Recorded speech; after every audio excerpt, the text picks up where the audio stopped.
আসসালামু আলাইকুম রহমতুল্লাহি ওয়া বারাকাতুহু। প্রিয় দর্শক, আশা করি সকলে ভালো আছেন।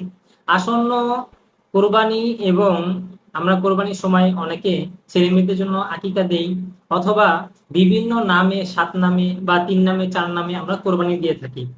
এই কোরবানি সম্পর্কে আপনাদেরকে কিঞ্চিত ধারণা দেওয়ার জন্য এবং কোরবানির সময় বিসমিল্লাহ পড়তে হয় কি হয় না, এই বিসমিল্লাহ থেকে শুরু করে একেবারে A to Z আমরা প্রতিদিন ভিডিওর মাধ্যমে আপনাদের সামনে ইনশাল্লাহ পৌঁছে দেব। তো প্রিয় দর্শক, আজকে যে টপিকটা আমরা নিয়েছি সেই টপিকটা হলো কোরবানি করার সময় বিসমিল্লাহ বলা যাবে কি যাবে না।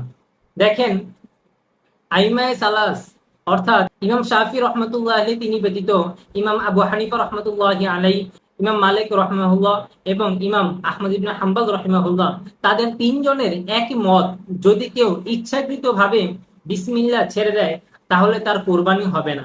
যদি কেউ ইচ্ছাকৃতভাবে আমাদান ইচ্ছাকৃতভাবে যদি কেউ বিসমিল্লাহ বলা ছেড়ে দেয় জবাই করার সময়, তাহলে তার কোরবানি হবে না। দেখেন, এখানে আপনিও জবাই করতে পারেন অথবা কোনো হুজুরকে দিয়েও জবাই করতে পারেন, কিন্তু এটা খুবই সতর্কতা থাকা দরকার যে কমপক্ষে যে যিনি জবাই করবেন তার তো আল্লাহু আকবার বলা লাগবেই। যদি সে ইচ্ছাকৃত ভাবে আল্লাহু আকবার বলা ছেড়ে দেয় তাহলে কিন্তু এই কোরবানিটা হবে না, এটা সম্পূর্ণই হারাম হয়ে যাবে এই গোশত। প্রিয় দর্শক, আমরা দেখে থাকি যে কোরবানির সময় যারা আর কি রশি ধরে অথবা গরুকে নিচে শোয়ায়, তারা কিন্তু জোরে সোরে আল্লাহু আকবার বলে ওঠে। এটা অবশ্যই দরকার। যদি একমাত্র যিনি জবাই দিবেন সে যদি আল্লাহু আকবার বলে তাহলে তো হয়ে যাবে। ভুলে যাওয়া একটা বিষয়, আর মনে থাকা এবং মনে থাকার পরও না করা এটা আরেকটা বিষয়। যদি সে ইচ্ছাকৃত ভাবে জবাইয়ের সময় আল্লাহু আকবার না বলে তাহলে কিন্তু সম্পূর্ণ হারাম হয়ে যাবে। এই ক্ষেত্রে আশেপাশে যারা আছে আমি অবশ্যই বলবো তারা জোরে সোরেই আল্লাহু আকবার বলে চিৎকার করে উঠবেন। ইমাম শাফি রহমতুল্লাহ আলাইহি তিনি একমাত্র তিনি বলেছেন যে এই বিসমিল্লাহটা পড়া এটা আসলে ওয়াজিব না।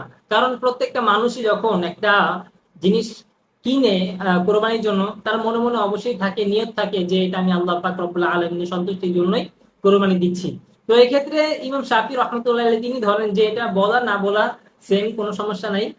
কিন্তু আমরা হানাফি মাযহাব অনুযায়ী আইমায়ে সালাস তারা বলেছেন যে অবশ্যই মুখে নিয়তটাও জরুরি। কারণ অন্তরে ঈমান যদি আপনি পোষণ করেন তাহলে আপনি কখনোই ঈমানদার বলে দাবি করতে পারবেন না ততক্ষণ না পর্যন্ত যতক্ষণ আপনি মুখে ঈমান ঘোষণা করবেন। কারণ দেখেন, হযরতে আব্বাস রাদিয়াল্লাহু তাআলা আনহু তিনি বদর যুদ্ধের সময় যখন গিয়েছেন, রাসূল সাল্লাল্লাহু আলাইহি সাল্লামের কাছে বন্দী হয়েছেন, তিনি কিন্তু বলেছিলেন যে হে আল্লাহর রাসূল, আমি মনে মনে ইচ্ছা পোষণ করেছি কিন্তু আমি পারিনি, সামাজিকতার কারণে পারিনি। তিনি পরবর্তী ইসলাম ধর্ম গ্রহণ করেছেন। তো এখানে দেখেন তার মনে যে স্বীকৃতি সেটা কিন্তু ছিল না। যদি সেটা থাকতো তাহলে কিন্তু বদর যুদ্ধের সময় তাকে কেউ বন্দী করে রাখতো না। তো এই ক্ষেত্রে দেখা যায় আমরা হানাফি মাযহাব অনুযায়ী মুখের মৌলিক স্বীকারোক্তি এটা অবশ্যই ওয়াজিব, এটা দরকার।